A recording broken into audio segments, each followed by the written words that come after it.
I'm Jerry Conacher. I'm here with Father Hugh Gillespie, a de Montfort father, and Father Bernard Geiger, a Franciscan, and we're journeying through True Devotion to Mary, adapted by Eddie Doherty. And we're now on part 2 of chapter 3, Necessary to Man. So, Father, what are your insights in this part now? Well, if I can back up a second and just look at a couple threads that run through the chapter. One of the things that Montfort says is that if we would attain our ultimate end, devotion to Mary is necessary. And for Montfort, our ultimate end is not heaven, but Jesus. Jesus who unites us to the Father. Jesus in the fullness of divine life. And Montfort is going to say, and he says something very important for the reader of this book in this chapter, and that this devotion is ever more necessary to those called to a particular or special perfection. Because Montfort is very conscious in his writing. This is not for everybody. Yeah, this is. Some people put that into a phrase. Well, then it's not a. It's really it's lower than others, but it's just contrary. He just said it's so good, it's not for everyone. Exactly, and what Montfort is really saying is anyone can read the book. The book is available to anyone. Yeah. The pathway, but not everyone will enter it. Yes. Not everyone will move along it. Not everyone will master it, and that's okay. But especially for those who feel tugged by God to really take their Christian life seriously, for those who really feel called to a particular closeness and a particular intimacy, then one really has to take a look at devotion to Mary, because it's so necessary, because we cannot approach the throne of grace by our own efforts. Right. We cannot do that. God himself has to help us. And if he's given us so powerful a way, we will be foolish not to avail ourselves of it. Now here, Montfort in this chapter also gives us another of his favorite images for Mary. And that is, Mary is not just the new paradise, but the tree of life. Right. And Montfort does 2 interesting things with this image in this chapter, which again he'll come back to later on. He'll talk about Mary as that tree of life which produces the fruit which is life, which is Jesus. But a tree also needs a place to put its roots. And so he talks about the importance of letting this tree place its roots within our hearts.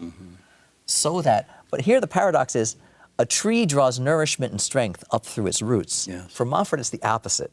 Montfort is saying, let Mary put her roots in your heart, not so that she draws nourishment from you. So she gives you nourishment. Right, but that she might dwell there in firm stability and provide you the fruit, that good fruit, which is Jesus himself.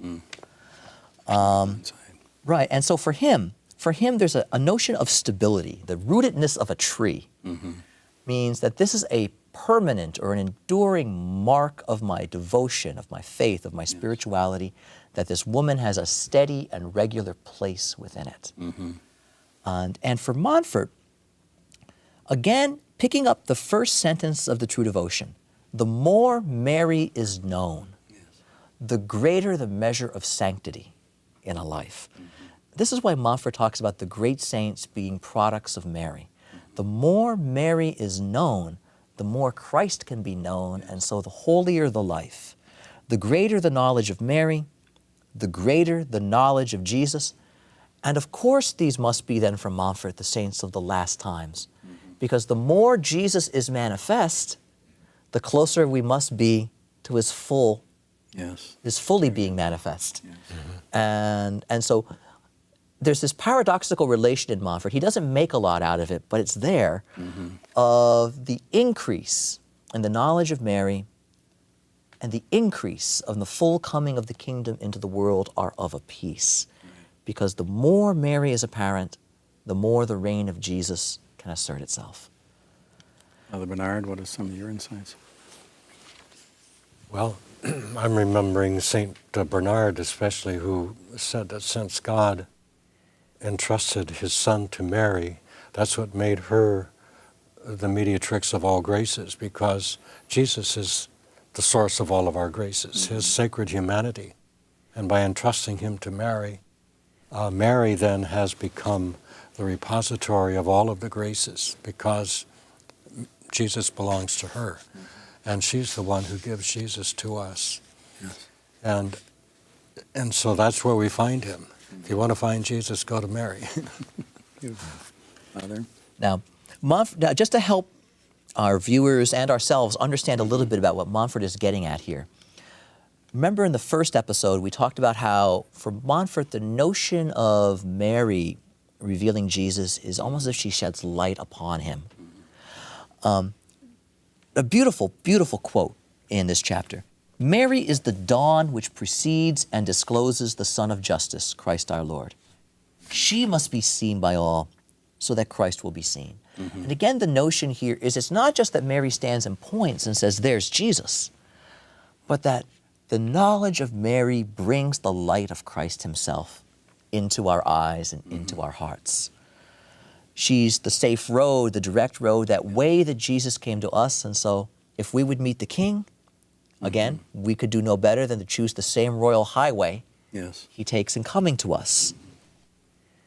But one of the things that happens, and Montfort is very sobering here, and this is a part of the spirituality that can make anybody uncomfortable, but it's necessary.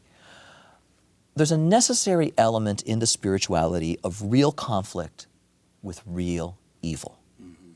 And Montfort will speak here that the Christian life is not all sweetness and grace and the following after Jesus in this undisturbed tranquility. Montfort is going to say the Christian life is also a battle, because there really is evil abroad in the world and there's evil alive in my heart.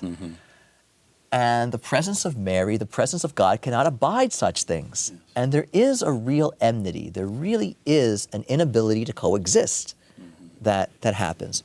Now, one has to be careful here, because Montfort is not providing us an invitation for some kind of cavalier intolerance or judgmentalism where we set ourselves up as superior to others. We had to be so careful of that. Exactly. And there is a danger in the spirituality of sort of a spiritual elitism. Yes, that's got to be guarded. Because Montfort will speak about being called to a special perfection, but and it's easy to read that and miss what Montfort says in the next sentence, but don't love yourself too much. Yeah, right. And don't forget that you're as sinful as the next guy.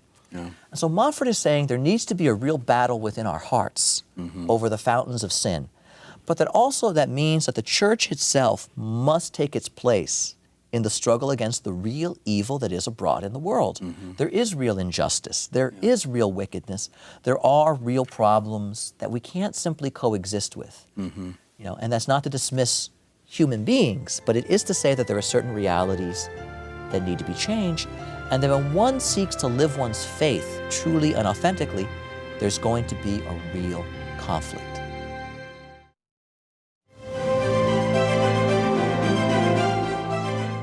Montfort is talking about real persecution, real struggle, real choices to keep or to lose a friendship, real choices that a person has to make for the gospel, real choices to set aside a behavior that I might have grown very attached to, but which is a source of sin. That strange scripture that said, I didn't come for peace but division. Exactly. Exactly. And so this is a real sharing in the cross. But the interesting thing here, the key is humility. Humility crushes the head of the serpent. And he uses a beautiful and remarkable image. The heel of Mary is an important theological concept for Montfort. That's really funny. In fact, when he speaks of his company of missionaries, the Montfort missionaries, the comparison he uses is this company is the heel of Mary. Now, that's not an exalted image at all to be compared to a heel. Yeah, right. The heel is the most humble part of the body. It's the part that is pressed into the ground. Yeah. But it's the part that is struck by Satan. But it's also the part that crushes the head of the serpent. And for Montfort, the pride of Satan, the pride of our own sinfulness, the pride of our self-love needs to be put beneath the heel of Mary. Humility is the great virtue of this way, because humility is what allows us to defeat ourselves. And when that happens, we can then fill ourselves with the Spirit of Jesus. Beautiful insight. And of course that heel and what it crushes, the head of the serpent, is basically his lies and his deceptions. in which he tells us that we can be little gods. And that's what we're constantly fighting, that we have this tendency within ourselves and we're not even aware of it, that we're like little gods and we can do what we please. Right. And we can decide for ourselves what's right and wrong. And that's the struggle, to let go of that false vision, that lie that Satan has told us. And Mary is the one who enables us to do that. Because as you're saying, humility is where the victory is. And humility is basically the truth. The truth about ourselves, that we are God's precious children. But we haven't made ourselves that. He has made us that. And that's the difference. Satan would always take the credit, and he tries to get us to take the credit for the good that's in us. But we can't. The credit belongs to God. And Mary always gave the credit to God. And that's what she teaches us to do. Very good. In the latter part of this chapter, the concluding section, one of the things that Montfort does is he sketches this vivid and challenging description of the true children of Mary in the end times. And this is one of those descriptions that as you read it, on the one hand, it's almost impossible not to be attracted to it because it's so compelling. And on the other hand, there's going to be that reaction as you read it, just that says, but I don't measure up to that. And, and it's important to name that as we look at this, because what Montfort is doing here is he's taking the words of St. Irenaeus to heart. And that is that the glory of God is the human person fully alive. And Montfort is insisting that this is about our lives. This isn't about anything less. This is about the quality and the character of our lives. And Montfort is saying that this is not a way that restricts our lives, but a way that allows our lives, in a sense, to explode into the full goodness that God intends for them. And so he uses some remarkable, remarkable language. They will be brands of fire, ministers of the Lord who scatter the fire of divine love everywhere. They will be like arrows in the hands of the mighty Mother of God, sharp arrows that will transfix her enemies. And an incredible, incredible riff on the story of the three kings. They will carry the gold of love in their hearts, the frankincense of prayer in their spirit, and the myrrh of self-denial in their bodies. And that's well worth lingering with. Yeah, sure We is. all love the story of the three kings and the appearance in the stable with their gifts for the child.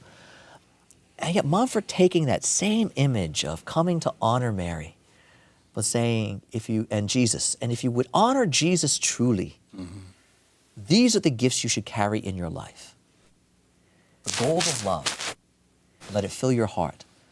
The incense of prayer, and let it rise up continuously to your Lord. And the myrrh of self-denial, the mortification, the willingness to make a sacrifice in your body to discipline yourself. What a beautiful summary of the spiritual life. It really is. It's a tremendous, tremendous look. And then what's possibly the most remarkable image that he uses. They will be like thunderclouds moving through the air, moved by the breath of the Holy Spirit. And that is a remarkable image of power and freedom. This notion that this cloud so mighty does not move on its own, but by the breath of the Spirit of God.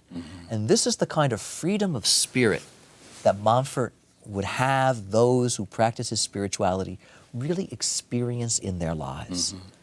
But it's important to recognize here, in the everyday of my living, I'm usually not like a thundercloud, and I'm usually not like a firebrand. And that degree of intensity, Montfort himself is going to say, wait a second now, don't force yourself to do exactly that. Don't take this too literally.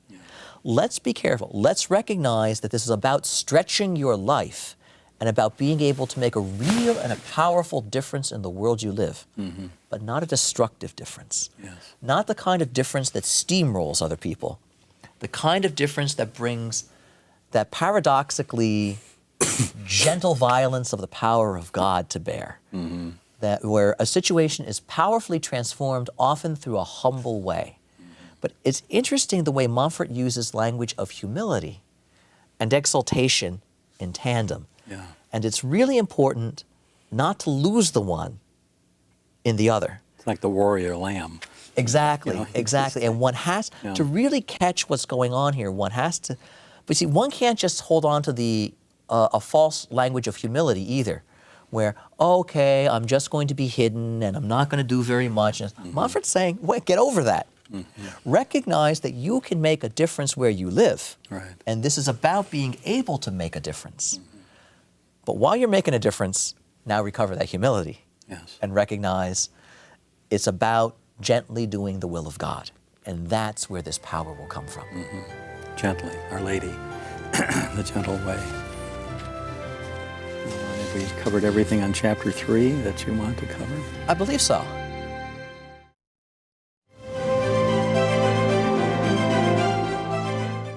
Okay, we'll enter into 4 now. This is Christ, our last end.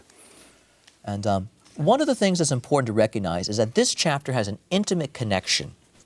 The pieces that follow it. What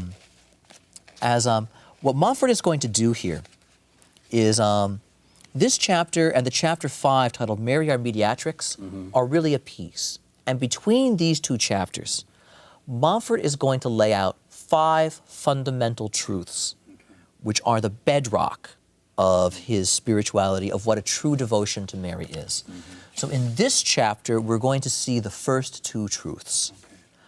In the next chapter, the following 3. But it's important to recognize that these are 5 non-negotiables for Montfort, and he really sees them as a set. Okay.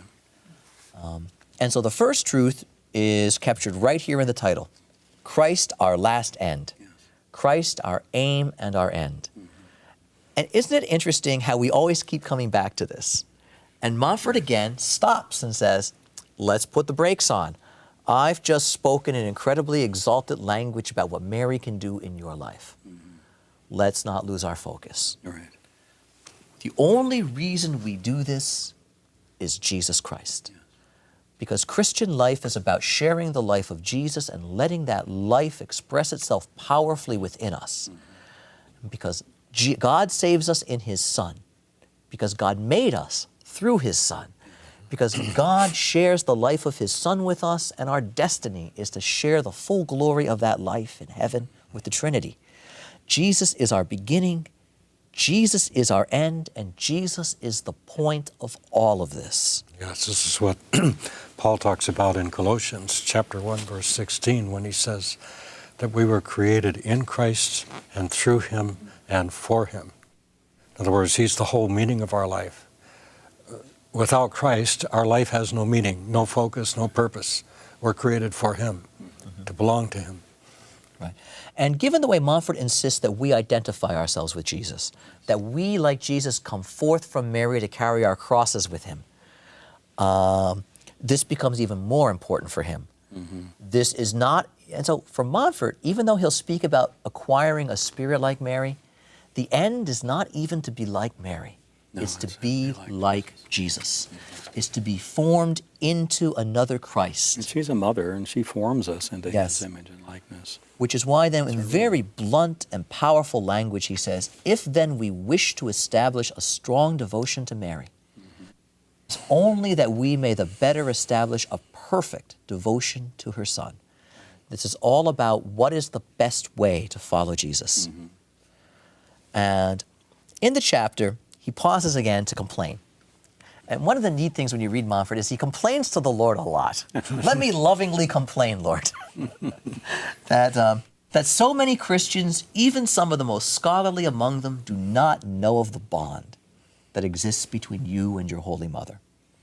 Now, Montfort, again, here, on the one hand, he's going to be tough and he's going to be critical of that perspective. But you notice he keeps coming back to it because he understands it. And he wants to keep putting this out there. Keep putting this out there and saying, you're right, we don't know. I don't know enough. But if you show us and we catch this connection, then we'll come to know you. Because he's insisting, if we don't know Mary, we're blinded to so much of the reality of Jesus. And that's really what this is about. And so he goes on at great length in this chapter, listing all the objections and all the complaints. Here his language isn't quite so sympathetic. But what he really wants to keep doing, and especially for the reader, is to reinforce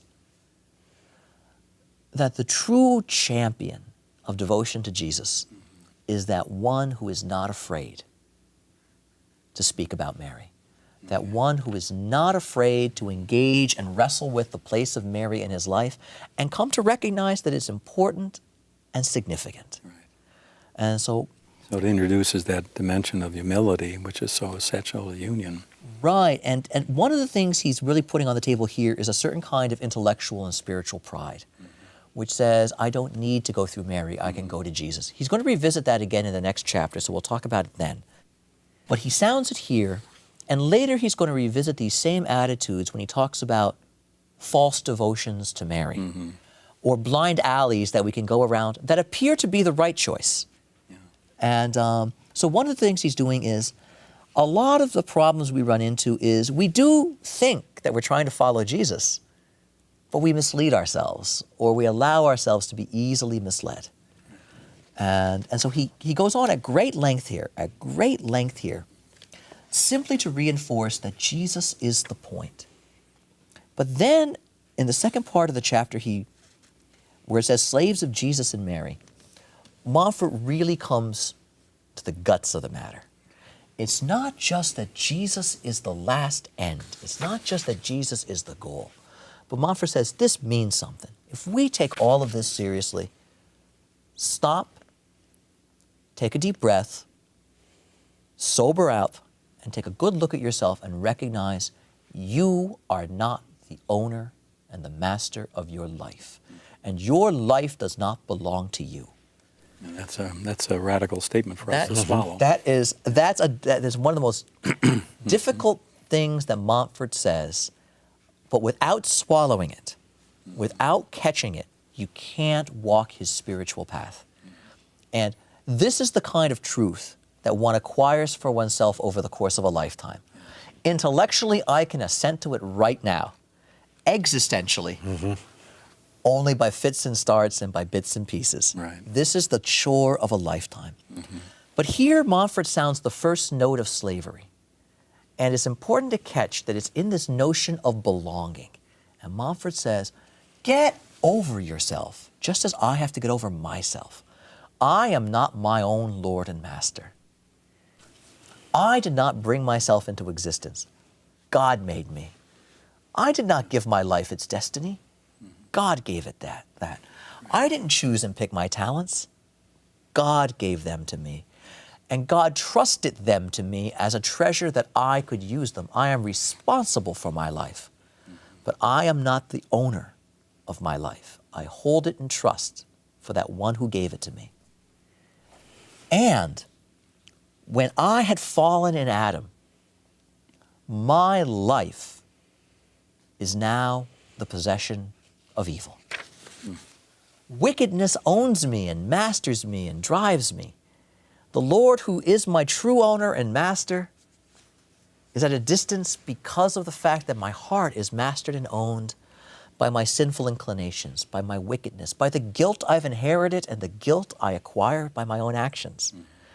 And then Montfort says, now look at Jesus. And who is Jesus? He is that one who acquired you by spilling out every drop of his blood. That is the price of your life. That is your true value. So Montfort would say, yeah, you can put a value on human life. Every drop of the blood of the Son of God, that is the value of human life. See the infinite value of your life, but recognize that that's been paid. And you now, by virtue of your baptism, this is also the first time he really sounds baptism in the work. By virtue of your baptism, of your being plunged into the life of Jesus, you now belong to him. Well, Father, thank you. And again, we're just still in chapter 4 of this treatise that will change your life. It changed our life and lives of countless of souls throughout the world, and particularly the life of John Paul. who we certainly look back as one of the greatest leaders the church has ever had. This was his fundamental spirituality. So thank you for joining us. And visit our website, learn how you can enthrone the Holy Family in your home, make this consecration, and spread this consecration. Simply go to familyland.org. God bless you. Thank you.